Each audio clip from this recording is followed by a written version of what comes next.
Syederalun Tim Sus bentukan Polri menetapkan Putri Chandrawati sebagai tersangka dugaan pembunuhan berencana atas Brigadir J. Berikut informasi selengkapnya. Maka penyidik telah menetapkan saudari PC sebagai tersangka.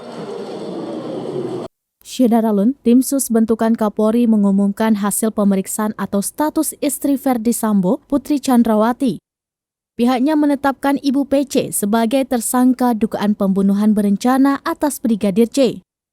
Penetapan tersebut diterangkan oleh Irwasum Polri Komjen Agung Budi Marioto saat konferensi pers pada Jumat 19 Agustus 2022. Komjen Agung Budi Marioto menerangkan pihaknya masih berkoordinasi dengan dokter yang menangani Putri Chandrawati mengenai kasus yang bersangkutan apakah ditahan atau tidak. Sementara mengenai ancaman hukuman untuk Putri, ternyata tidak jauh dari sang suami, yakni ancaman hukuman mati atau pidana penjara seumur hidup atau selama waktu tertentu paling lama 20 tahun. Ia dijerat pasal pembunuhan berencana seperti mantan Kadif Propam Polri Irjen Verdi Sambo atas kematian Yosua alias Brigadir J.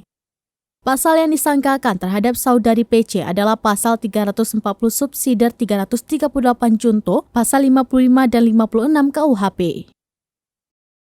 Kasus pembunuhan berencana terhadap almarhum Brigadir J. Kami dari Tim Sus dan Bapak Kapolri menyampaikan ucapan terima kasih kepada tentunya Komnas HAM dan Kompolnas yang memang